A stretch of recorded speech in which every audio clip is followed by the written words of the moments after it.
Welcome, everybody. That's me. I'm James Tocco. I'm an attorney with McCower, Abiquera, Wegner, Volmer. I've been an attorney for almost 19 years. I started my practice doing bankruptcy for a bankruptcy firm downtown Detroit. And about 11, 12 years ago, I started doing some community association work. I joined McCower in 2019, and today my practice is exclusively representing condominium associations, homeowners associations, and a few developers as well, in real estate law.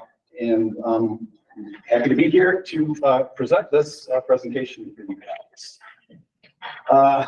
This slide contains our disclaimer.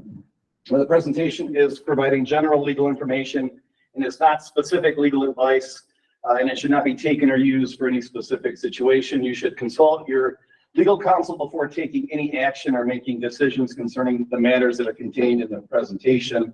So this communication does not create an attorney-client relationship between McCower, Abiquera, Wegner, Volmer, and any of you. But you're welcome to ask us questions, and we would love to have you as a client. If you not like an attorney, Jim. Well, I've got to be clear. So we represent a lot of existing condominiums, subdivisions. We've been helping communities thrive since 1980. So for purposes today, what we want to kind of start with is a focus on documenting nuisances so that we can actually prevail when we get to court. So nuisance law basically encompasses interactions between property owners where someone's activity is violating the quiet enjoyment and peace of the person next door, okay? And so it's basically disputes between individuals where, someone's doing something that is noisy, smelly, or otherwise disruptive. So we've got a possibility of like excessive noise, offensive odors, things like that. It's important to note that what constitutes a nuisance varies specifically from jurisdiction to jurisdiction. There's a noise ordinance in almost every community, mowing your lawn at 8 o'clock in the morning may be a nuisance in one community, and it may be, acceptable somewhere else. So it's highly fact specific. So the thing that we kind of focus on ultimately when we're dealing with these types of nuisance violations is the burden of proof. And the burden of proof is the legal standard that we have to establish in order for us to succeed on behalf of the association when we get to court. And so there's essentially two burdens that are possible. We've got the preponderance of the evidence standard, and that basically equates to more probable than not. So if we get to court and the evidence that we have, it seems to indicate that this violation took place, it's more likely that it was this person as opposed to that person. We've met our standard and the court will rule in our favor. Now there's other standards, like for a criminal standard, the burden of proof could be beyond a reasonable doubt. And that essentially means like virtual certainty, okay? And so when we're in court, if we have to prove something beyond a reasonable doubt, it's very difficult to do that. And so we are always arguing that our burden of proof in these enforcement actions is by the preponderance of the evidence, okay? And so once we've argued and the court agrees that we're kind of in the first box here, we tend to prevail. But if we're not, then it's certainly much more difficult. So how do we get over the finish line? Essentially, you've got your existing governing documents, any rules and regulations that are established by the community. And what you're looking for, your master deed, your rules and regulations, and no ex post facto enforcement. So what we want to have in an enforcement action is like a clear rule that we can establish that this particular co-owner has violated, okay? So if the governing documents aren't clear on what the rules actually are, or if you're operating under kind of a vague provision, the courts are less likely to want to enforce those provisions against folks. So almost every master deed and bylaw that I see will have a provision in it that says, quote, no immoral, illegal, improper, or offensive activity may be committed in any unit or upon the common elements. Okay, so that's an extremely broad type of, what's immoral, well, we know what illegal is, but, it's a very broad categorization. So if that's the provision that we're proceeding under, it's very difficult to actually get the court to persuade a judge, like, you should take some action against this co-owner for this immoral or offensive activity. So what we want to see are rules and regulations that have clarity and conform to applicable state and federal law, but that they're also reasonable. So the Michigan courts are not going to enforce a bylaw against a co-owner unless the court in its judgment thinks that restriction is reasonable. If the restriction is not reasonable, then the court's not going to enforce it. And I have had courts say, I'm reading this bylaw, I don't think that's a reasonable rule. And we've had rules sometimes, that do get struck down. So when a court's going to enforce a rule, basically the standard they're going to look for is the rule non-discriminatory? Is it otherwise legal, or does it conform with other law in the state? And this is kind of the key here. Does it have a rational basis rooted in the protection of the health, safety, and welfare of the community, or the aesthetic or monetary value of the community? So a rule, in order to be reasonable, it has to achieve the desired end with the least restrictive means possible. Okay, so if you think about a rule that's not going to be enforced, we've got the issue with the no immoral, illegal, or improper activity. I once had a board member contact me, and she was upset that her neighbor, an elderly widow, was kissing her boyfriend goodnight, perhaps a little too aggressively on the patio before, going into the buildings, saying goodnight. And they wanted us to go forward with, an immoral, as a bylaw violation under like the immoral activity. Of course, you can't send a letter like that, and I can't go to court and be the morality police. So when we're doing an enforcement action, we want to have clear, enforceable rules that are that we know for sure that they've been violated. The third item up there is the no ex post facto enforcement, and that refers to passing a rule today because of something that happened yesterday. So that rule goes into effect now, and you can't pass a rule after somebody did it and then make it like retroactively. There's no retroactive enforcement of a bylaw violation, but you can certainly say, yes, we didn't like what you did, we didn't have a rule against it, but we do now, and going forward, that would be a violation. So that's just kind of a standard. So the way to win these kinds of violations is, you got your clear rule that we know is violated, and then what we want to do is we want to document it. So you need detailed written incident reports. Some important things. First, you got to have the date and time of the violation.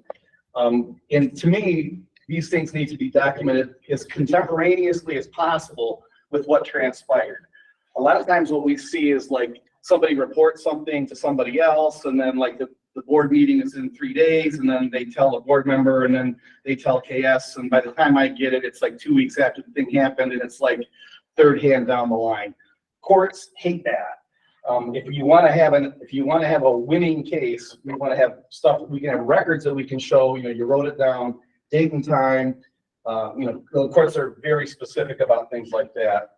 And then we want to also have like the specific details about what happened. It's important to make sure that someone reading the statement in 3 weeks, when I show this letter to the court, with these attachments, that the judge understands what's transpired. And a lot of times we'll get cryptic text messages or things that we can't put the case together when push comes to shove. Another key, and I know it seems maybe obvious, but it's chronology. It's really important that the documents tell a story and that story makes sense. It has like a beginning, a middle, and an end. A lot of times we'll get complaints and then things go back, and then we've got a bunch of stuff and we don't really know what happened and in what order. And if we can't kind of paint the picture for what's going on over there, again, the court is not going to be impressed with our argument. It's important too to include the name and contact information of those who witnessed the violation. Sometimes people move, and things like that. So we've got to make sure that we can track these people down.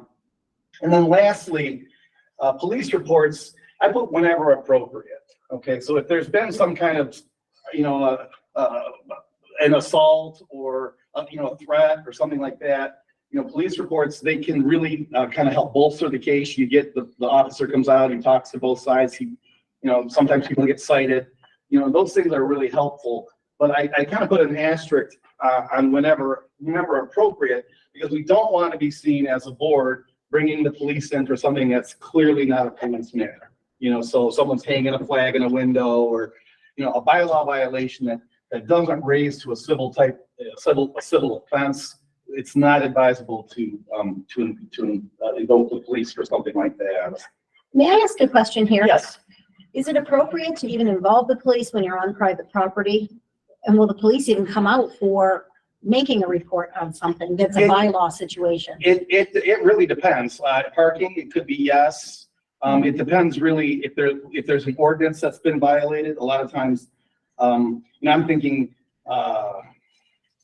like a noise, like someone's cutting the grass after dark, or things like that. I think they will, but it really kind of depends. And then I think anytime someone feels, people sometimes will feel intimidated, and I don't want to discourage people from contacting the police. If you feel like there's like a public safety, like this guy's like he's talking loud, he's big and he's drunk. I don't know. So I never want to discourage that. But I also don't want the police to come out because they hung a Lions flag on Sunday or something. So they should just be allowed. So moving on. So a photographic evidence. They say a picture is worth 1,000 words, and I think that's like absolutely true.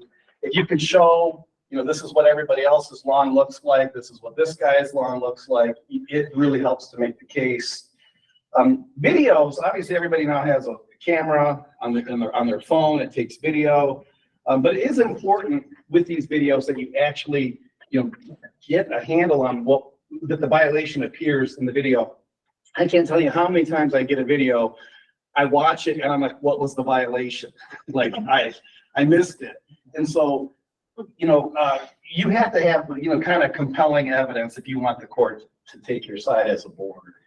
A lot of times social media posts can be deleted, but there are a lot of violations that do get documented. People threaten each other. So it's saving all the social media posts. That's pretty important as well.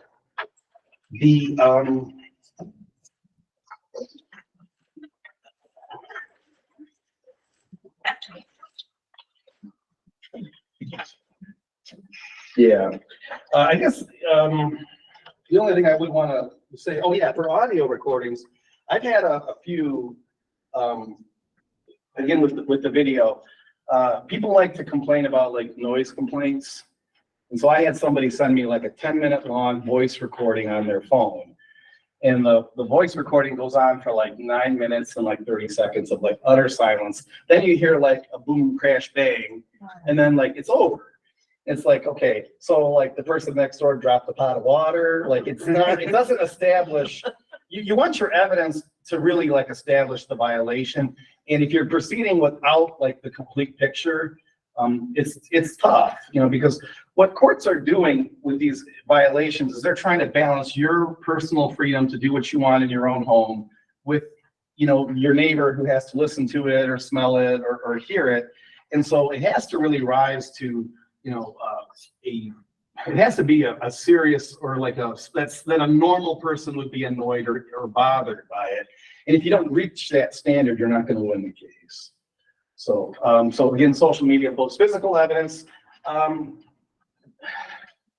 actually had a judge, this is something I didn't used to do, but now I say actually like retain the broken item for inspection later. I was in court once and the judge said, well, she's saying that this light fixture could have been repaired, and if you don't have the light fixture that you're claiming, then, it's her word against mine that it could have been repaired. Now, we can take pictures of that, but sometimes photographs don't always convey the damages that are sustained. So, when there's something that's broken and we're going after a co-owner for knocking over a bird bath and breaking it, hanging on to that item just long enough for us to get it resolved is not always a bad idea. So I just gotta throw that out there as something for folks to, because otherwise you're gonna have to prove it with eyewitness testimony. Well, and part of that, Jim, is with photographs, making sure that you're documenting, take several photos of whatever it is. Make sure there's context. If you're taking a picture of like your Lions flag in the window, don't zoom in so tight on the flag that you can't see where it's at or the surroundings. Exactly. Just making sure everything's super documented and it has context. You can tell where it's at, what the violation is very important as well. Can I just ask something really quick? Sure. What we're talking about really would not pertain to nuisance of smoking. Maybe I'm jumping Well, ahead. we will talk about Because, that. okay. We will talk about that. So witness statements, they should be signed and dated. And then we can usually keep those as an association record, okay? And then those are pretty easy to get admitted where we can say, we're an association. We keep these records. This person made this complaint, it's signed, it's dated. What you don't want to have is a situation where you're relying on something and it's not signed and the court kind of is like, well, who wrote this? And, can we track them down later?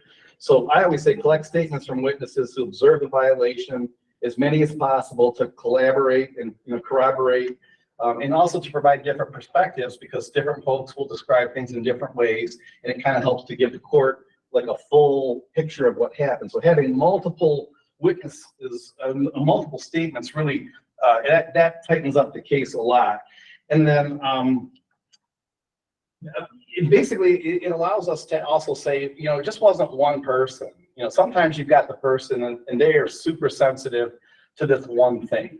They just really don't like the smell of curry, or, they're really agitated by a barking dog. If it's one person, you kind of run into the he said, she said, like, is this person have a normal level of sensitivity to this particular, this particular nuisance. So statements should be signed and dated, should be taken contemporaneously with the violation. More witnesses, the better, which avoids the he said, she said problem. And then, more people complaining eliminates the hypersensitivity defense. Because if I'm trying to prosecute a bylaw violation, and then the co-owner says, well, that's Mary Shea, and she's very particular, and she requires library level silence. She hears it all. You got to make sure that you've got that beat. And the way to do that is to have other people, corroborate what's going on there. It's also, I guess it's kind of, to me, it almost goes without saying, but it's really, really important too, that you document what it costs to clean the darn thing up. Now, sometimes, if you've got a contract, the cleaning lady or whatever, she's just going to take care of it. There's no extra cost, but when there is, make sure you've got that documented. And, you may want to have, ask the contractor to like break the invoice out if there's, if part of it was taking care of all of the community and then there was just this one mess, where such and so happened, they killed the grass or whatever. So you want to make sure that you got a good idea of what the actual repair costs were. Sometimes there's additional fees that are owed to your management company. Make sure you keep track of those. And then you want to look at your governing documents. In some associations, you can collect those costs back from the offending co-owner. In some you can't, but that's really, if you don't have the record, you certainly can't. So. The other thing is just kind of focusing a little bit on the offender, the person who's got the barking dog or whatever. And we want to make sure that we've complied with their due process rights under your governing documents, okay? So this is kind of like, that everybody gets their day in court. So we want to make sure that we are exhausting the fine structure within your governing documents. And for most associations, you get like your initial warning letter, and then you get the second violation is $25 fine. And I always put in parentheses there with hearing, because if you don't conduct the hearing, the fine is not properly levied and the court will never enforce it. So essentially the way it works is you would send a violation letter that says, you've been accused of having a dog bark the board, notes on such and so date, this violation happened, our meeting is Tuesday, you can come and, state your case before the board votes to fine you. And then, if you don't have that in the file, it's tough. The court, I've seen courts refuse to enforce fines if you can't document it. But we say don't go forever though. By the time you get to like a third warning, it's time to refer it to attorneys, for some kind of an enforcement action. And you want to include copies of all the notices to appear prior to the assessment of any fines. So, my lawsuit always says like, we sent these 5 letters and the violation is still ongoing. And that gets the court agitated with the defendant. So if that happened and we went down to the $100 fine and that, who pays for the attorney? The HOA or the guy that wrote? You look at your governing documents, but typically most associations, when you're successful in the action, you can recover the costs from the offending co-owner. So your mileage may vary and there's weirdness in everybody's documents. And we'd be happy to sit down and look at, any one particular association's documents. But generally speaking, if the court finds that there's been a violation, the attorney fees are going to be assessed to that unit. Okay. The fines are, under the Condominium Act, the fines have a very specific procedure, which is letter, notice, like it's almost like a mini trial. Like, they're going to come and say, it wasn't my dog, it was Susie's dog. You'll say, we don't believe you. You vote, and then they're fine. So, that's kind of the high level of the procedure. But making sure that we comply with their due process rights is very important, because the court's going to say, well, if you just go to court and you didn't send a letter beforehand, I think it better be a pretty serious violation. If it's something like just a dog barking and then you file a suit, I think that's it comes across as heavy-handed. Okay, and we don't want to do that. Is there a time frame that this all needs to take place, or is that just something that you put into your bylaws? In other words, can they have an infraction that you give them a warning letter and then the next time they do the exact same thing, is it for another year? Is that a new infraction now, or is that? If it's the same, okay, so let's say it's the same thing. Okay, so you asked a very good question. So like, if it's the exact same violation, okay, so let me ask you a question. So let's say they don't take down their Christmas decorations. So we have to argue with them and they don't take it down until St. Patrick's Day. Then they do the same thing 365 days later. Is that the same violation? That's honestly a really good question. And I'm not sure how a court would necessarily, if you've got something that's so far apart, I don't know that a court would say, well, that's the same violation. But if it's not picking up your newspaper and it's a week later and there's 2 or 3 days, I don't know how often they deliver the paper now, but if it's something where the action should be taken and it's been like repeated actions in the meantime, that's all to me one violation. Especially if you give them like a cure period of 7 days, they cure it within that 7 days, and then on the 8th day it reoccurs. And then That's you give them 7 a days. Like, great point. He It's makes the a great same- point. It's the same violation. So Right. On the 8th day. Right. On the eighth day, you call your attorney.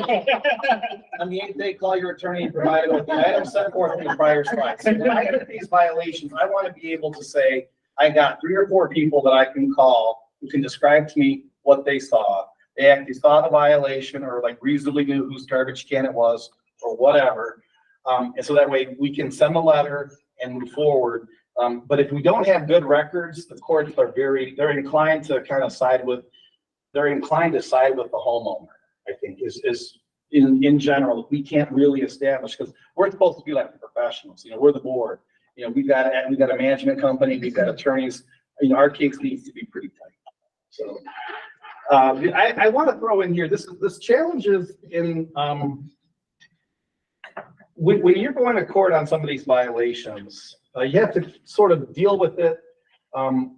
So, the courts that we would file these lawsuits in are the same courts that deal with drunk driving, domestic abuse, and so sometimes I specifically remember a case, it was in Jackson County, and I was there because there was like it was a community association, and this guy had left a trailer like in the front of his property. So it's an annoying violation, you know?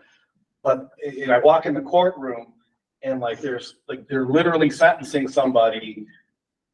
It's like the victim impact statements, and they're sentencing somebody for murder. And like, the question really is he going to get life without parole, or is he going to have the possibility of parole? And these people are reading these victim impact statements, and it's just like really, really heavy, you know, and it's like, you know, this young man murdered, blah, blah. It's a terrible, terrible thing. And the judge sentences that guy, you know, to life and without parole. And then he calls my case about the guy whose trailer is parked outside for 3 days. And then the judge kind of looks at us and is like, why can't you resolve this with this guy? You know, and it's not that the association's in the wrong, but I tell the story because it's always a challenge when you're asking somebody who literally just, you know, dealt with some guy who beat his wife, you know, then to get really wound up about a barking dog. And I think sometimes they look at us and they say, like, you guys should work this out yourself. And I don't say that to let you know that you shouldn't. And we sue on barking dogs all the time, and, you know, vicious dogs, but it's not something, we just have to kind of, you know, keep our heads screwed on straight and understand that when we get there, if we're not really tight with all of the evidence lined up, it's an uphill battle. Is the courts usually the court in your area, like ours would be 33rd district, or do you, I mean, or So it's in typically, that area? that's a great question. So depends on what took place. Exactly. It depends on what took place. If we're asking for like a small money judgment, you might go to the district court where you're located. But a lot of times, most of the time, what we're asking for is a court order that prevents them an injunction, you know, which is a court order that says you are prohibited forever from renting the unit or parking a trailer or undertaking whatever action. And that's a specific power that's given to the circuit court. So that would be, for us here, would be Wayne County Circuit Court. I much prefer to be in Wayne County Circuit Court because we're so familiar with all those judges and they service so many communities that it's easier. There's a lot of district court judges, and you know, they're great too, but those are typically more for like landlord tenant, and so we don't deal with them quite as often. I have a question. Yeah. If we go to court and as a group, the board decides they want to do something to eliminate a repeat from somebody else who comes in new, you know, 4 people come in, 4 people leave. Is there a way that we can do an addendum to the bylaws? And do we have to vote on it as a board to put something in there that will lock in the protection of having to go through the court? I'm not sure I follow the question. So you're asking, so in order to modify the bylaws, the board doesn't get to modify the bylaws. Okay. So the bylaws are only modified by the affirmative vote of 66 2/3% of all the owners. So we call that the super majority. So you can't just get 50% plus one. It's got to be a super popular idea. Okay. So the board itself does not have the authority to modify the bylaws without, you know, a significant co-owner approval. And I would also say for us, and a lot of the times when we draft documents, not every association will have it in their documents, but we also have a provision that will typically include that says if a majority of the membership doesn't like a rule, they can vote to have the rule repealed.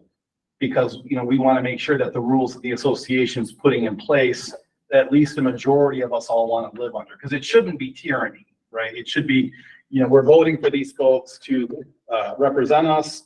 They're going to have our best interests at heart. They're trying to maximize the value, keep everything clean and safe, and keep the community going. And it shouldn't be just run by a board that's not responsive to the community. Did that answer your question? No. Okay, so you want to ask it again? I'll try to. I think a rule would be like, what is a specific example that you're talking about? Okay, we're talking about going to court.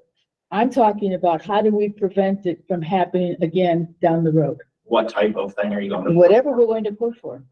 Okay. So okay. If he's talking barking Yeah. dog, you know, it Okay, could be anything. so like how I will do it. Okay, so let's say somebody is for this purpose, they're renting their unit, having loud parties, Mhm. and they're on Airbnb. Okay, so in this scenario, okay, we have a bylaw violation that says no short-term rentals, okay? So that's the rule. Now, when I file a lawsuit against that particular co-owner, I ask the court for an injunction, which is an order that's, it survives the case and it prevents the person from doing the thing again, okay? So if I win, because we win most of the time, and so, you know, we get an injunction. So now I have a court order that says Mary Shea is not allowed to rent her unit for these wild parties any longer, okay? When she does it, because you know she's gonna. You're getting picked on. You know, I lived, I've known Mary like, probably what, 25 years? Yeah, so I love her. So I'm telling you, when I saw her come in, it made my day. We're filing an injunction. So Knock it off. all right. You know, she never was, what makes it funny is she's like, would never do any of these things. But that only protects Mary. What No, about? no, because the order's against her and it's an injunction. So when she does it again, then the police are gonna come. You're gonna get a circuit court enforcement action because you're no longer just dealing with me. You're dealing with, you know, the Wayne County Circuit Court that says, stop doing this thing. Okay, but So- my question is, okay for Mary, but Mary's got a friend who lives 2 blocks down, is in the same community. They do the same thing. You're still gonna have to go through, you're gonna have to go through a bylaw. You can't get like an So injunction it's in the, that goes against The everybody. bylaw's already broken. you can't make a rule to cover the umbrella of, Mr. Well, Tocco, it's would that already- fall under rules and regulations? Well, here's the thing.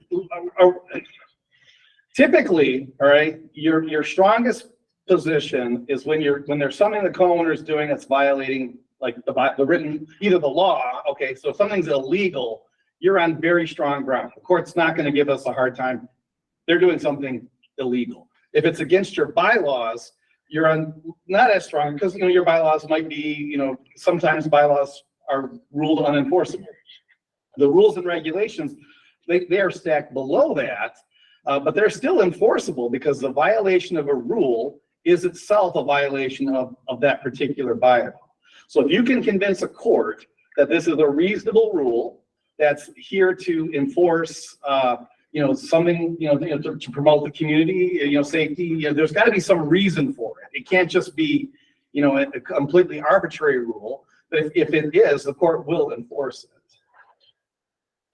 I think what you're asking, and correct me if I'm wrong, if you get the injunction against that unit owner or whatever the case may be, does that allow you to execute the injunction against other unit owners that do that same thing without going? That's through no, the process?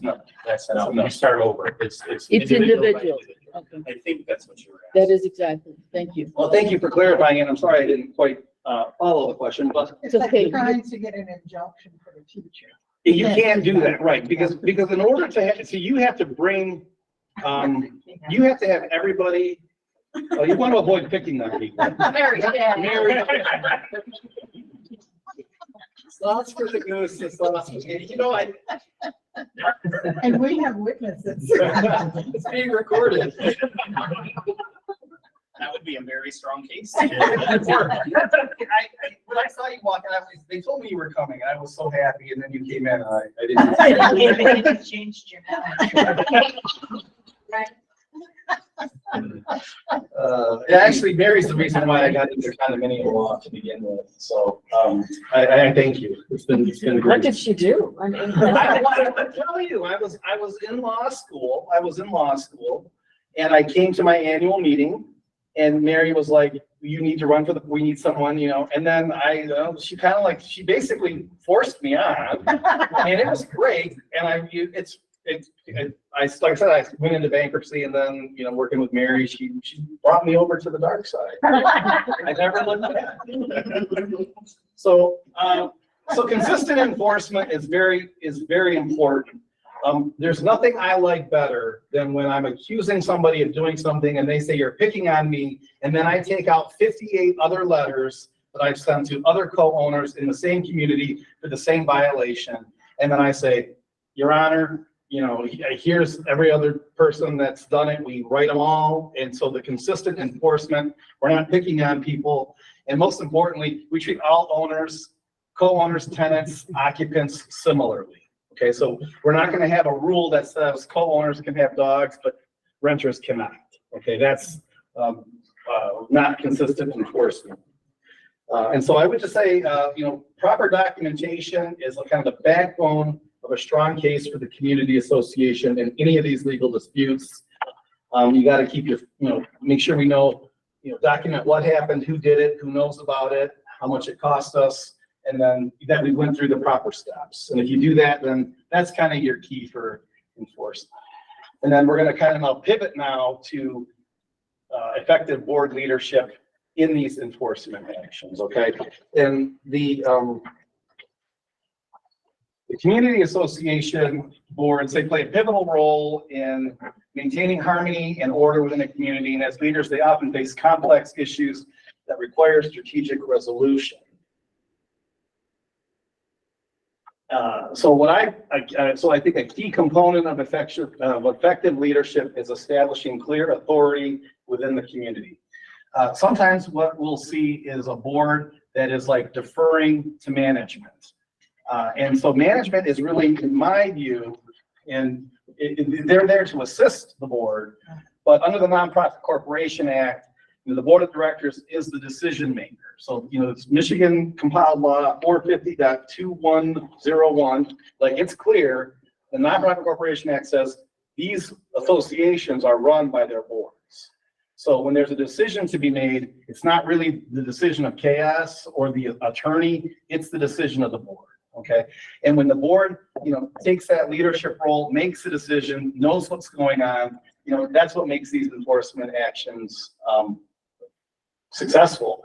And so I just kind of throw it out there as a question: are the decisions being made by the property manager or by the board of directors? And it should be the board. Now, again, the board is clear and is permitted to rely on the opinions of its experts, its attorneys and everything, but it's supposed to be, you've asked, you've gotten an opinion, they've talked to a plumber, this is what we're doing. And then, the brains of the operation is definitely supposed to be the association board. And a responsive and active board fosters a sense of accountability. And so when the board is active and these bylaw violations go out, then the homeowner feels like it's not this company that's arguing with me, or I haven't been caught by, you know, KS Management or, you know, some other management company, but my own neighbors. So I think that's important. Also, you know, for a board, you know, for good governance, we want to have regular board meetings to discuss ongoing matters. We want to publish, it's very important, publish the minutes, keep the community apprised of what the association's board is doing, what are we working on. You know, if there's, you know, some issue with the entranceway and then you see it's in the minutes, you know, the board's working on it. It just kind of keeps the communication flowing. So there should also be clearly defined protocols for issue resolution and, you know, communication with co-owners.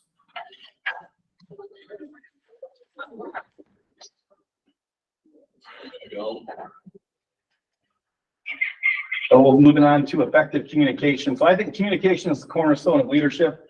So the board should establish open lines of communication among members of the community, clearly articulate decisions, policies, and the rationale behind those decisions to kind of build trust.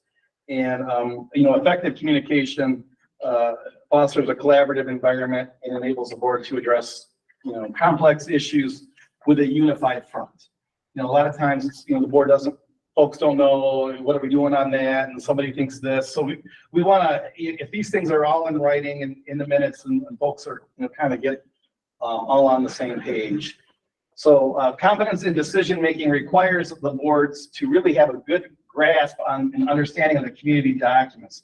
You know, how many times an association will be looking at like the old bylaws, you know, and they're trying to like do an enforcement action or like look at the rules and regs, but they aren't up to date even with what's in their own documents. And I've had board members send me the old documents and I look it up and it's like, well, you amended it in 2006. You know, so we want to make sure we're all on the same page looking at the stuff. So you read your governing documents. Of course, you can ask your attorneys here at McCower for help.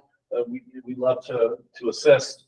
But, you know, decision-making competence instills trust among the residents and empowers the board to make those tough decisions when necessary. And it also it contributes to a sense of overall stability. We also want to have our board members bring in the experts. Of course, the front line, of course, is always your property manager. Here at KS, they've got, you know, connections with plumbers, electricians, roofers. They do landscape here. So, you know, you want to bring in the experts to, you know, give advice on these types of things. Of course, you got your attorneys, you know, McCower, we'd love to work with you. And then, of course, contractors or specialists in their relevant fields. So the expert insight can provide perspectives and guidance that will help the board, you know, kind of make these decisions with authority. If you've been, when they were talking about, excuse me, the bylaws and that going, is there like, okay, I don't even know when our Renton Park was, and they, you know. Oh, I'm very familiar with that. Like 1970, right? I guess, so. 67? Yeah. So that's when you started as it was a condominium, and you made the bylaws back in 1967, correct? Is that what you? Yes, and then they were amended specifically in like 2000. Okay, it could be, Mary says 2002, and I wouldn't dispute it. But is it, I thought it was 2000, but she's, but what I'm saying is if you had this rule in 67 or something like that, and then but you don't change the whole bylaws. so okay, so you could do a piecemeal amendment. So some associations will go in and they'll amend a certain part here, a certain part there. And I think a lot of times they'll do that because it's less expensive because all you're doing is changing one rule. It's pretty quick. Sometimes there's not community support for changing the whole thing. But what we typically recommend, you know, especially for a community that was founded in like the late 60s, early 70s, is to do an amended and restated. So that would be the documents would amend and supersede in all respects the previous documents. So in your situation, I like in 2002, there was a complete rewrite of the bylaws. So But didn't you tell me if it wasn't covered in that redo, that we go back to the original? it depends, yeah, so the master deed, because I think over there, I think you guys amended the bylaws, but not the master deed. I think is what you guys did. Does the amendment have to stay,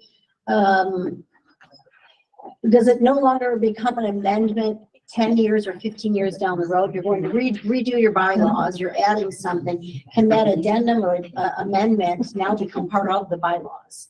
And it's no longer an amendment or addendum? So the way it works is the master deed is like your main document, and then the bylaws hang off as exhibits that are attached. So you could say like, we're gonna amend this document by inserting a new bylaw. And what if you're changing the word of existing bylaw? The wording of existing. So bylaw? we typically do that like through like an amended and restated bylaws. And then again, that's attached as an exhibit. And so 10 years down the road now, it's time to redo our bylaws again. Do we have to show that as an addendum or a amendment? No, so you'd supersede it. It would be superseded. If So it's no longer, restated. it's amended and restated. So like it's basically like superseding. But if you're just doing a particular amendment, like for one section, then yes. Like a lot of times they'll just amend to like put in like right now, the hot topic is short-term rentals. You know, folks want to rent the unit for like parties or do this Airbnb thing. And so we're seeing a lot of folks want to do just like, we just want to amend one quick thing and say no short-term rentals. And so then you could see an amendment that's just kind of hanging out there. But So the whole community has to vote when we change something like that? Did you yes, say the all 66 and co-owners would get a vote. It's 66 2/3% have to vote. And then depending on what you're voting on, there may also be a requirement that the mortgage companies that hold liens over the property have to also approve the amendment. Now, what you'll see typically, let's say about half the time, it depends on what specifically you're amending, but the Condo Act is clear when the mortgage company has a say. They typically don't vote though. So it's just like you have to give them 90 days and then they have the opportunity to object, and they almost never do. So, again, community association boards, they derive their authority from the Condo Act, the Articles of Incorporation, and the governing documents of the community. And by adhering to those things, really that's what gives the association its strength. And that's what gives the association, the board, its legitimacy. So when we're in court and we're enforcing the bylaws, that's when we're at our most influential. We want to also have transparent decision-making processes. We want to clearly communicate the process through which decisions are reached, allowing residents to understand the rationale behind the board's actions. Again, a lot of that comes from the minutes and also lines of communication. So a transparent approach promotes accountability and minimizes potential conflicts. I was thinking about the fence project. The boards met, they decided they're gonna put this fence, the fence needs to be replaced. And then if they're real quiet about what's going on, then all of a sudden, there's this assessment notice that goes out, oh, we're getting a new fence, and then people are upset, well, did you call, so-and-so fence company? And it kind of starts like the rumor mill going. And so I'm an advocate of keeping the board, the membership apprised of what's going on. And then I don't know how many times it's been like someone will come to me, get in my face and say so-and-so fence company would have done the fence for $5,000 cheaper. And I can't believe the board is so foolish for having done it with this other company. And then, and I reach into the folder and pull out the bid that we got from that company, and it was actually higher. And this guy doesn't know what he's talking about. But if we keep everybody kind of in the loop about what's going on, it just fosters a more conducive experience. So this is where I actually preach to the choir, because a good board continues to learn and improve. You're all here. Leadership is an evolving skill. Community association boards should foster continuous learning and improvement. You're here listening to me talk about this stuff. You're attending a relevant training session, staying informed about best practices, and adapting strategies based on your lessons learned. So congratulations to all of you for coming. But continuous improvement enhances the board's ability to address complex issues with agility and effectiveness. So we're going to focus now on the common restriction issues that we were asked to talk about. And the two are pets and smoking. Okay. Now, there's a lot of information in pets, and we can go more detailed or less depending on how you guys want to go. But I'm going to just open up all of these. We're going to talk about some general considerations for pets, and are these provisions enforceable with regard to pets' height and weight limitations? What do you guys think? Will a court enforce height and weight limitations on pets? No. Anybody got a guess on this one? I think so. Yes, they will. No. Height and weight limitations? No. How can communities say you can't have a pit bull then, or you can't have, That's a great question. This is a no, people. How about different requirements for dogs and cats? Will a court enforce that? No. No. You guys are catching on. How about different pet restrictions for co-owners and tenants? No. You're breed restrictions? Yes. No. Not the board, community. What if the breed is restricted by the city? I'm not aware of any municipality that does. That would, I think that would trump the bylaws. Because, the way the laws are stacked, the state laws below a federal law. But, I'm not aware of any local municipality that has breed restrictions. But in general, they're not permissible either. What about this one? Pet assessments. No. Maybe. This was the trick. So they're all no, pretty much. Pet assessments, maybe, if your bylaws provide for it, okay?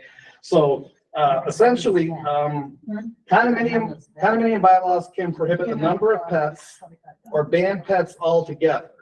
but banning specific, weight and height limitations on dogs.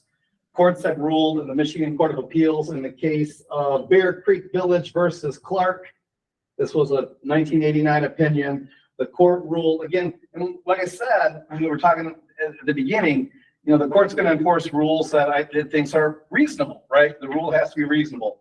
And so the Court of Appeals ruled that prohibiting pets on the basis of size alone is unreasonable and arbitrary, as there is no direct relationship between the size of the pet and the health, safety, and general welfare of the community. Okay, so height and weight restrictions, no good. Different requirements for dogs and cats. We likewise think that's pretty much the same thing. There are dogs that are as quiet as cats. There are cats that make a lot of noise, I guess. So again, these are deemed not enforceable. Breed restrictions, again, that was a pretty popular thing, but the trend now is against any of these breed restrictions, and you gotta take it on like a case-by-case basis.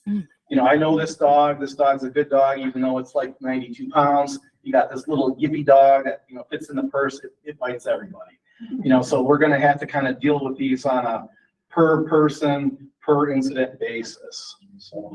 Hey, Jim, we have a couple people online with our hand raised, so. Oh, I can't see that, Yeah, I know. so if you wanna, tell me what they're saying. Yep, so, those of you that have your hand on, Zoom, go ahead and unmute yourself and you can ask. Yes, this is Shabela.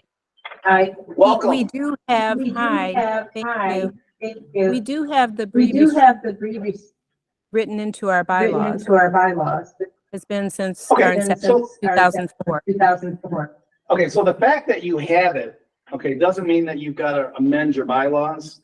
But as a board, you've got to know that if I'm going to court to enforce it, there's a good chance that the other side's going to hire a lawyer. He's going to know the same stuff we do, and he's going to bring it to the court's attention.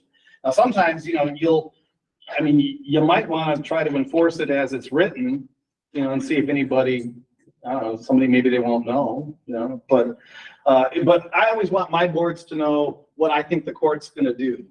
And so it's important, it's out there, and there's case law on that now.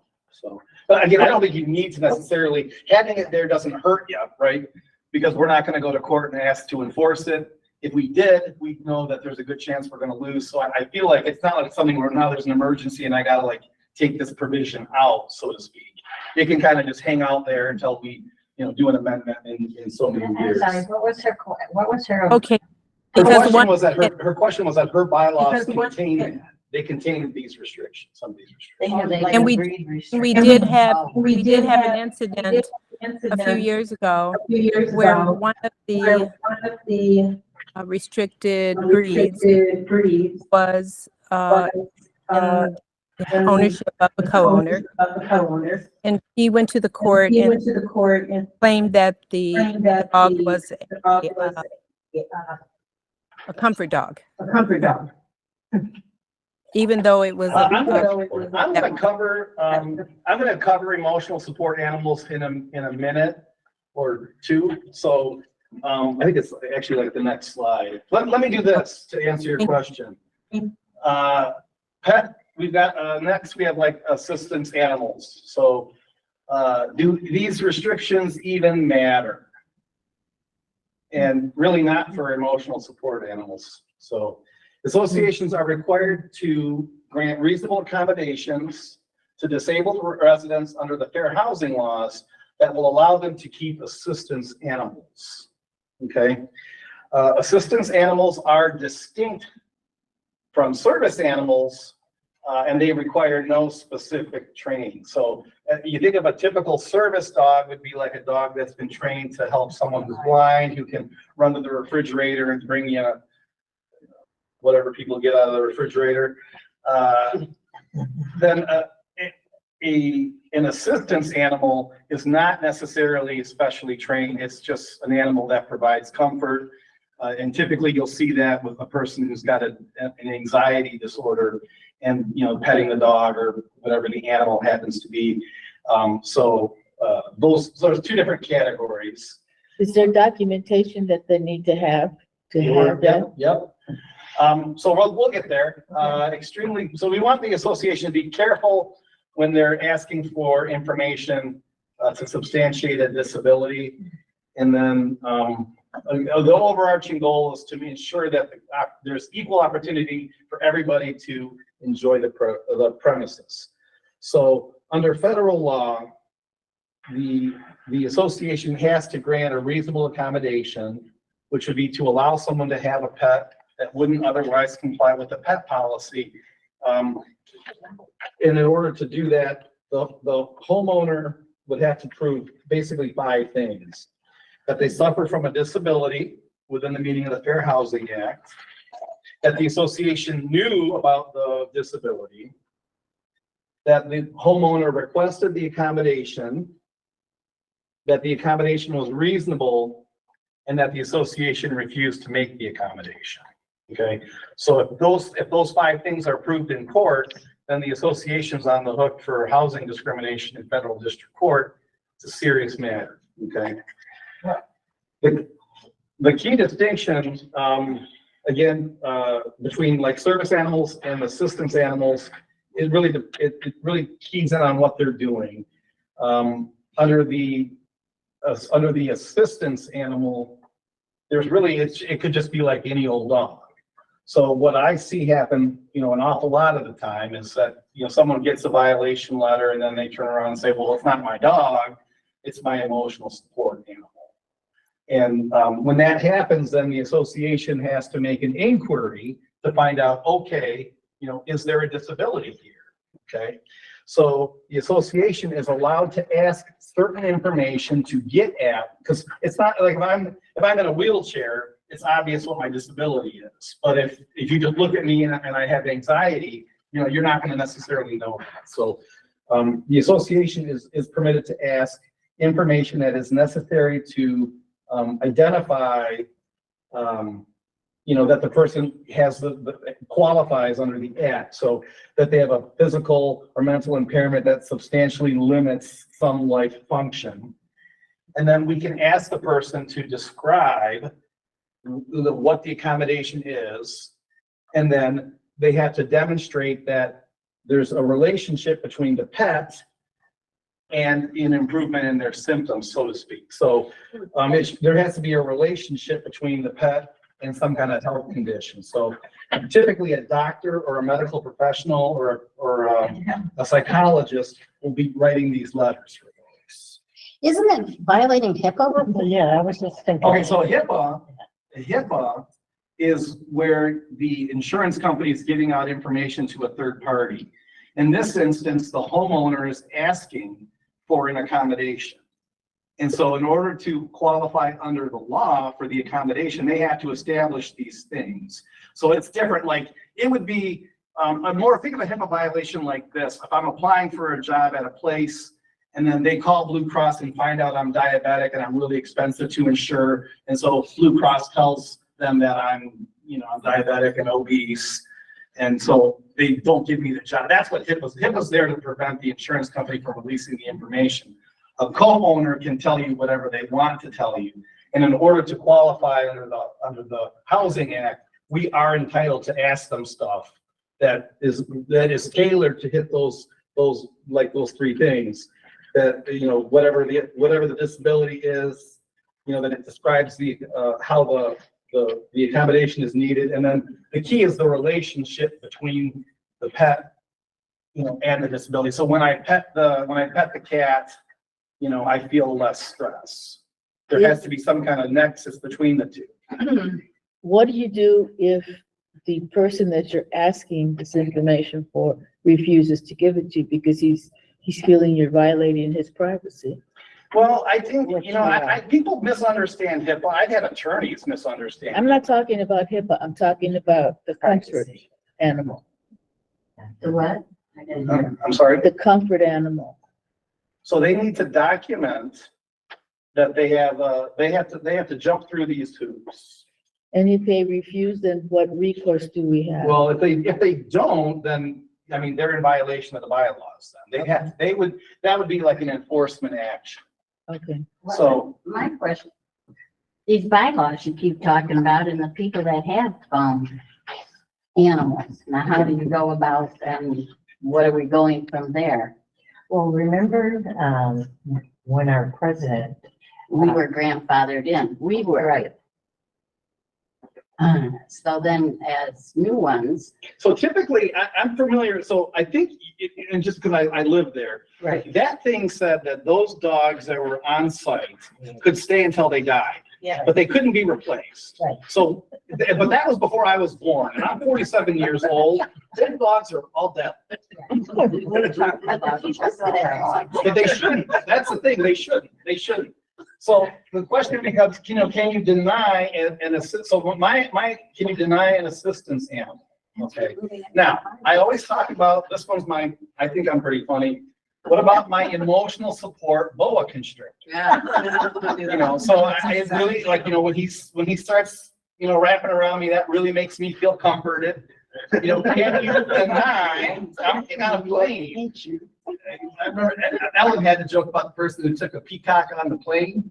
She said, of course she needed it, because she's crazy. So, I stole Ellen's joke, sorry.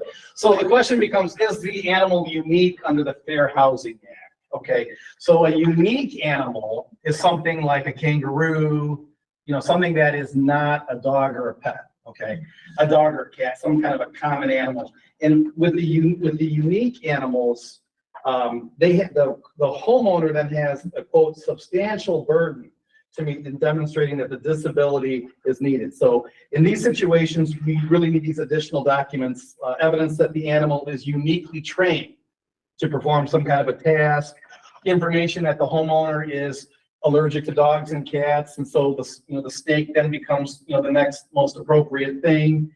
And we really want to focus on the documentation has to demonstrate that the petting of the animal, that it improves some kind of a symptom. And if the documentation doesn't include that, the board is empowered to deny those requests. Fair Housing Act, is that federal or is that state? That's federal. Federal. That's federal.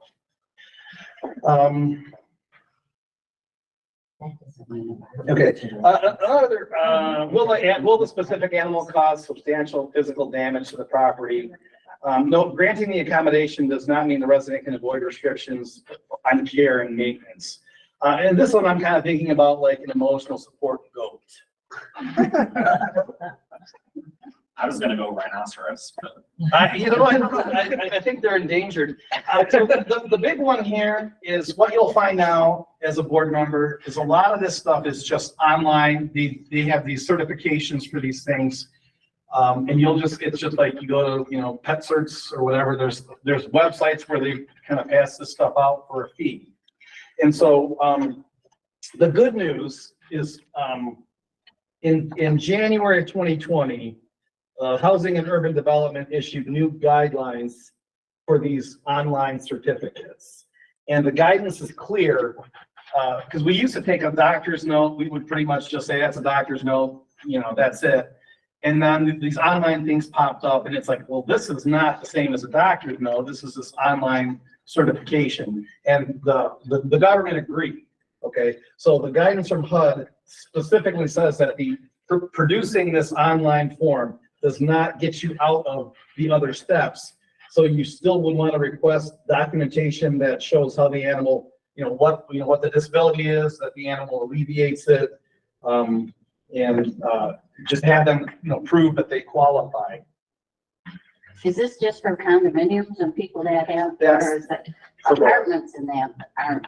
They're all subject. They're all whole housing for purposes of this particular statute. They're all the same. We're all housing providers, and the same would be the case. So if I'm renting an apartment and I need the emotional support boa constrictor, then if my doctor says I need it and it makes me feel calm and I'm allergic to cats, then yeah, it would be applicable there. The other thing I would say, a lot of times, like this stuff doesn't generally apply to things that like live in a cage, fish, for example, or tanks. Terrible. I have a Adjournal. question. So if somebody moves in and they don't, provide that they have an emotional support animal, and then you find that they have a dog, do you, because I heard before the process was, there were like the 5 steps, and one of them was that you knew them moving in, that they had the animal, and then you went through that process. So if somebody came in after and then had a dog and said, it's my emotional support animal, is it the same? Like they have to go through the same process? It's the same, it feels like, this is just, I guess, perhaps my opinion, but it's very lenient, and the government has made clear that they don't want to deny anybody who has a disability the chance to have an emotional support animal. So the rules are not tilted in the association's favor. So this is one of those ones where, you just kind of gotta, you don't have no control, because they have to jump through these hoops, they have to get these letters, they have to do that stuff, but it's not like climbing Mount Everest to get it.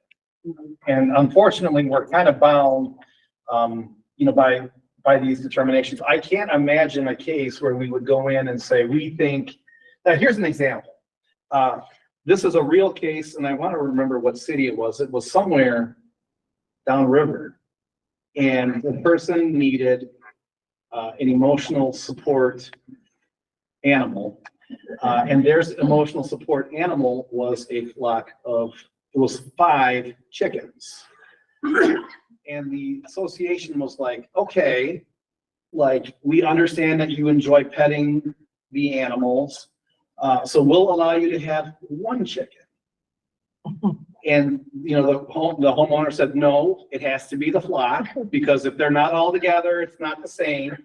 And like, ultimately, the homeowner won and got permission to keep, the 5 chickens. So I throw that out there to say that, these things are every case is different. It's all fact specific. And it kind of depends on like, how important is it for you to get rid of this one particular animal? And that was like, or 5, but that was like a downriver case. That was like a downriver. It was in Wayne County Circuit Court, and that was a downriver case. But for purposes of that person, their emotional support pet was a flock of chickens. I'm glad we don't manage that property. All right. So, question: can you remove dangerous animals? Yes. If you become aware of a dog biting or attacking guests or other animals, the association should consider taking action to remove the dog. Now that will, if you send a letter and say, hey, this dog bit, I had one, the dog came across, bit the cat lost a leg. It was a whole 3-legged cat thing afterward. So you can send a letter, have the cat or have the dog, removed. If they won't agree, then you can go forward in court. I will say on this, it's really important, I think, if you've got a dog bite situation, it's important to keep the case move quickly. Okay, we had a case in Genesee where the dog bit, and the association started calling us, and we started looking at things, and we're going to have a meeting in a couple of weeks, and and then the dog bit again. And so the dog bit now 2 times. So we felt like when we go into this courtroom, we're gonna just have this great result. We're gonna get an immediate order that this dog has to be removed, a preliminary injunction. We go for the whole 9 yards. And then, the judge in the case ruled that because the association had waited so long to was probably what amounted to about a month in total to get started on the suit, that it wasn't appropriate to do a preliminary injunction in that situation. And then we had to wait till the end of the case where we won outright in the merits, where I feel like, it bit twice, he should be out this afternoon, so you want to move on. Is this, if the dog bites somebody, do I call you or do I call Doug and say, hey, the You name? call Doug first. Doug will bite the dog back. All right. No, don't you call the association? I would certainly, and I would certainly, and then they'll put us in touch and we'll start moving. So what can you do about a nuisance like barking? So is the noise really a nuisance to the co-owners, or is there only a single resident responding? Again, that's kind of covered a little bit earlier. If you've got it documented correctly, you've got multiple people complaining, and you're able to get away from that super sensitive co-owner who does not like the smell or whatever, that just, sometimes you get that one super sensitive person. So again, you want to know if there's, how you're going to document it, get the independent evidence. Recordings are good, video. Typically, we want to try to resolve things if we can. Sometimes, those barking collars work sometimes, dog training. There's all kinds of ways for us to, try to alleviate these concerns. But if the efforts don't work, and a lot of people have complained and we've documented it, you can go to court and have these, dogs removed. There's also, if an animal is vicious, you can go to district court and they have like this summary proceeding where the court may find that the dog is vicious and they'll order the dog to be put to sleep.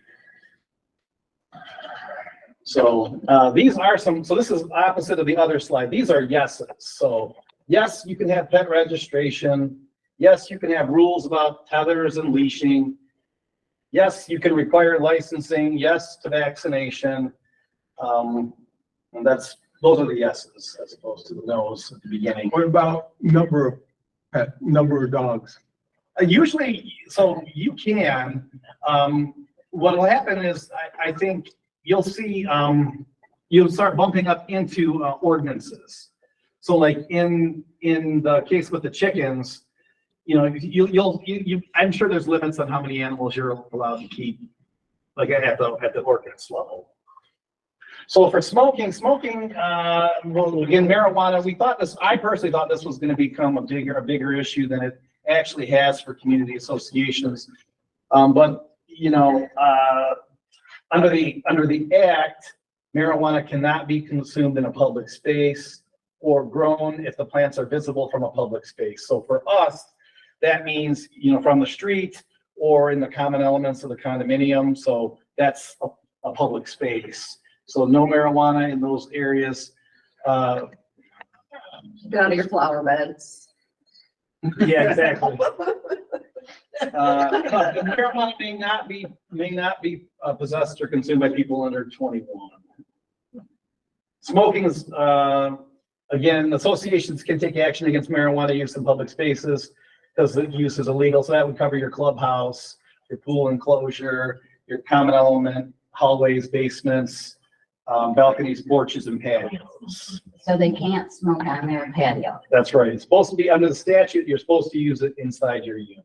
Okay. And they can't smoke in the basement.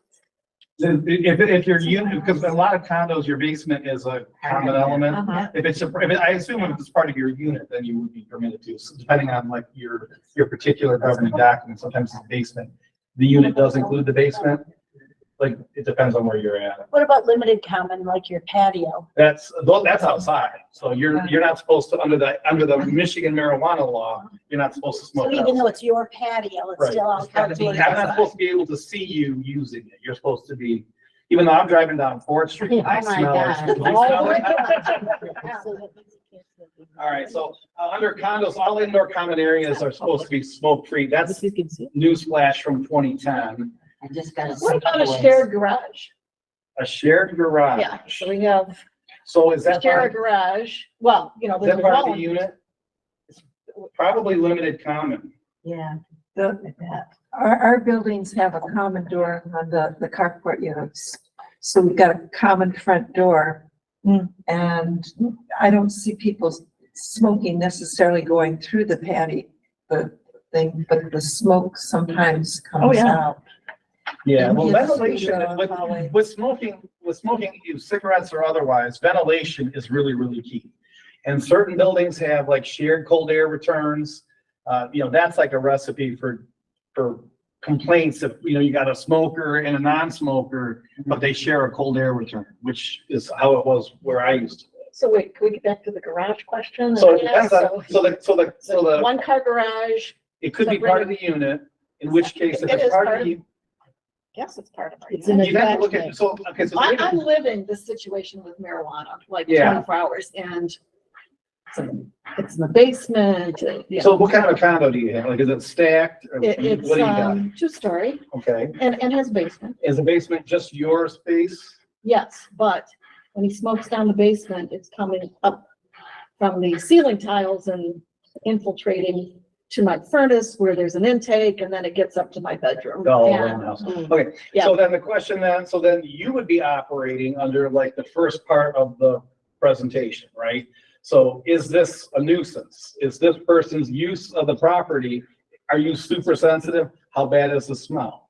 What can be, and those are the kind of so those are the kind of questions that you would want to go through, you know, working with, you know, management and potentially, you know, your board to kind of see, you know, what are the is everything there functioning correctly? Is there, also too, is there something that you could do with the person, ask them not to smoke in the basement? You know, if there's something that can be worked out between the parties. Because ultimately, if the things are, if everything there is functioning like as it's intended to function, it can be like an uphill battle. And part of being in a community association is that you do, you know, you hear things, you know, people are on the other side of the wall, there's noise, it really becomes a question of what's reasonable. I know it's not a very satisfying No, answer. because it is, to me, It's not it is a and nuisance. for me, I lived upstairs and I lived above someone who smoked heavily. And she wore these boots that were pointy. And I swear, I was upstairs and I could hear her clomping, and I named her Stomperella behind her. But the bottom line is, I ultimately had to kind of make the decision that community associate wasn't for me personally. It wasn't marijuana, it was just tobacco, but I didn't care for the smell. So in other words, my boys can smoke in their house. When she says my boys, they're not her sons. And she calls them neighbors. Neighbors. Oh, for boy, okay. They can smoke in their Inside house the and unit. open the door wall, Yeah. right? And then, And that comes right out, and then you can get a secondhand, you smell it. well, now there's a big old fight with these guys, but as long as I can, hey, guys, no problem, just smoke in your house. Don't go out on the thing and bother. They're not supposed to be able, under the Michigan statute, you're not supposed to see the person doing it unless you're like with them in their private spot. Even cigarettes? I'm sorry? I thought she was, oh, I thought she was referring to tobacco. No, she thought about the Okay. wacky tobacco. Gotcha. Yeah, so then the Now, if you guys want to ban marijuana or tobacco inside the unit, it can be done. But it requires the amendment to the bylaws, which will never pass. Because too many people, when Michigan legalized it, it went 60-40. And so, in my personal opinion, I thought when this passed, oh, I'm gonna be busy amending bylaws, not making this illegal. We can't get it passed. People don't vote for it. They do not vote for the bans. And it requires not just 50% plus one, like to win an election. It requires 66 2/3. Ma'am? So what if the person that you're battling with, who's smoking all this marijuana, what if they have a medical card that, you know, says that is for their health? You're in the same boat whether they have it or not, ultimately, because there's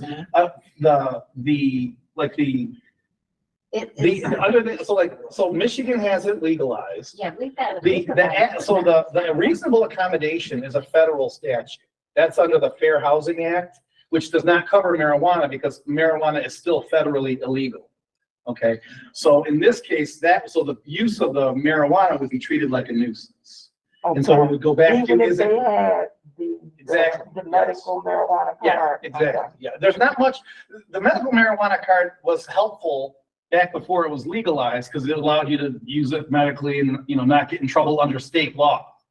But like now, anyone can just. So how would that play out in court? Well, that's the thing. It becomes like, how much are you smoking? Is this something that's gonna be, is a normal person who's exposed to that going to be offended by the smell? Is it like, you know, is it once, you know, like, you know, for a few minutes at the end of the day, or is someone down there, you know, smoking all day long, you know, 24/7? You know, what it really, it depends on the person's sensitivity.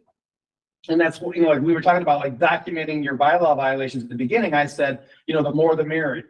If you've got one person complaining about their immediate neighbor, but everybody else who shares that common entranceway, no one else is complaining, that's a tougher case to prove. But if you've got like 8 people saying like, it's the worst thing I've ever smelled, I can't take it, then you're in a situation where you might be able to get an injunction or something where they say, what you're doing is raised to the level of nuisance.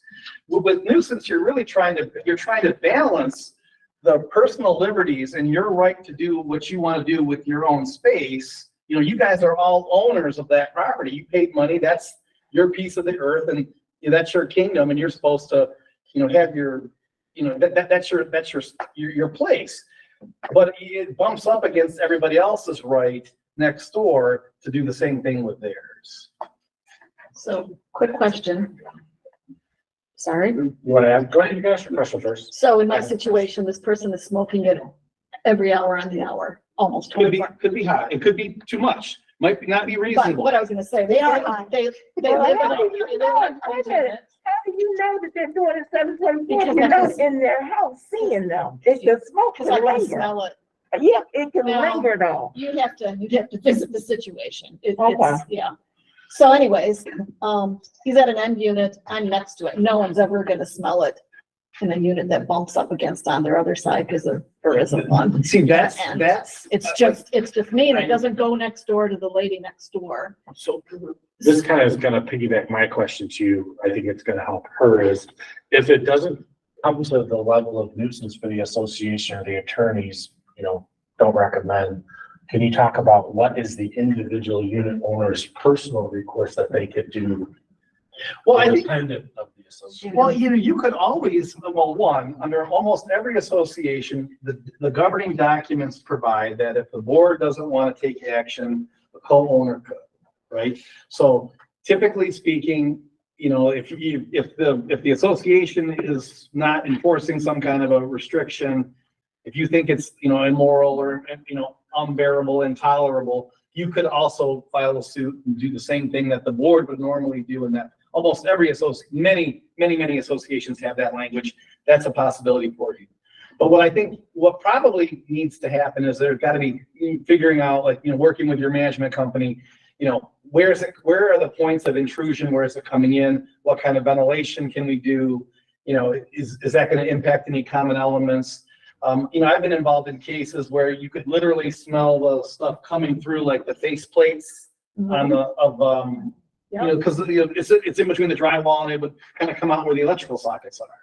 Well, they have like these foam things that you can like stick back there and prevent that from happening. So That too. you may be in a situation, again, I would talk to your specific manager. I think I know which property you're at.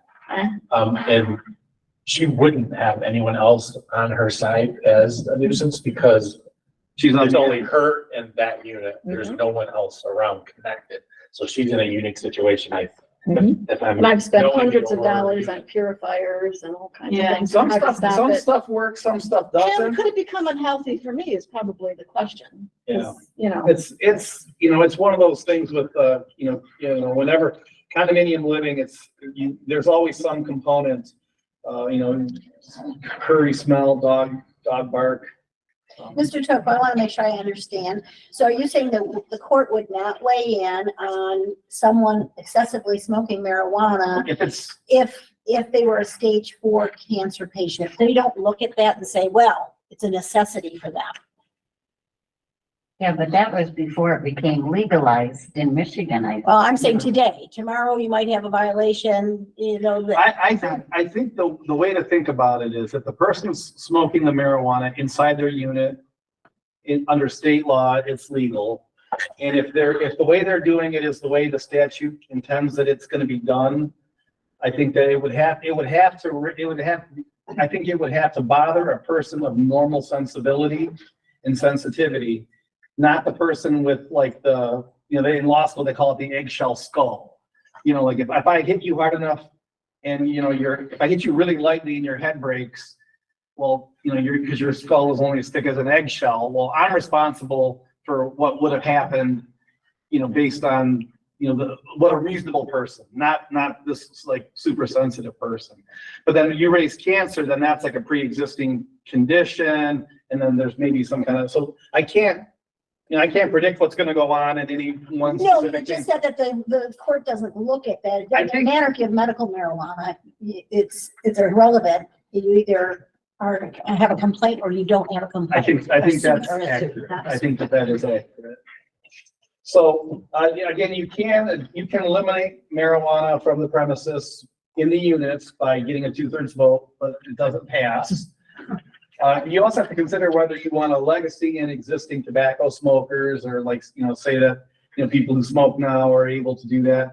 I would say that if you don't allow them to continue to smoke, they'll never vote for it, because no one's gonna vote to take away their own right to smoke in their own unit. So if you don't grandfather it in, it's surely not gonna pass. And these things are, I will say, I don't think I've had one pass. And we've tried it a number of, Lee, any pass? Not that I'm aware of. Any? Doug? We just had one, but it's very small community. Yeah, it's unfortunately, and I'm not a politician, but it doesn't, this is a tough one. This is an uphill battle. So if there's no bylaw prohibition in place, is the smoker odor offensive, annoying, and a nuisance? And that's really the question. There's no obligation to grant reasonable accommodations for medical marijuana, because the reasonable accommodation comes in under federal law, and it's still illegal federally. And then the board, you can modify, or you can prevent modifications to common elements, or not approve modification agreements. If people want to do a grow room in the basement, they're going to have to drill through.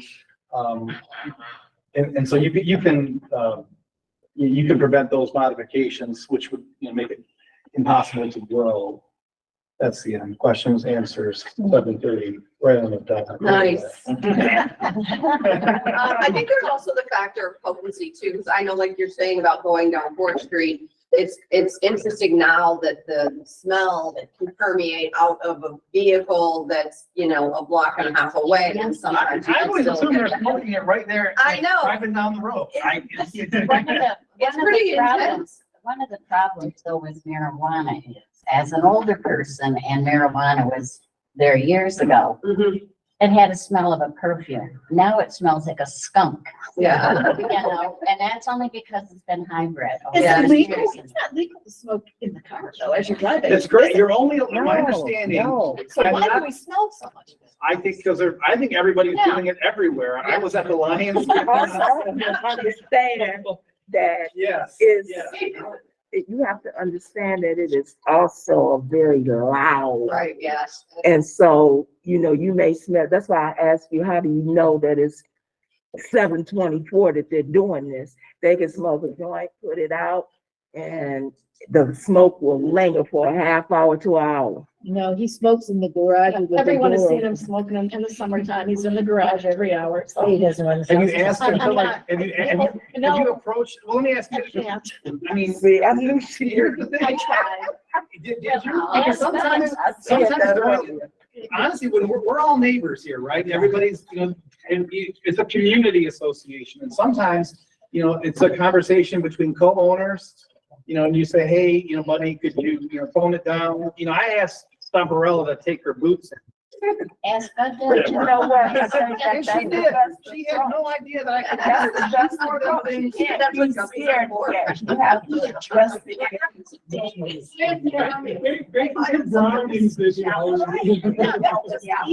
But to That's sit what up- he said, right? It's an issue to me. Any other questions? Yeah. Yeah. Mayor, you're not really mad. Quickly, guys, before everyone runs, I want to throw these flyers out there. This is our next seminar. So this one is March 26th. Our next seminar is about reserve studies. So this is going to be a crucial one for those of you that don't know. There is pending legislation in the state of Michigan that is going to potentially require all associations to have reserve studies. So this is a very important seminar to attend if you can attend it. You made all So kinds of I will rules. throw these out.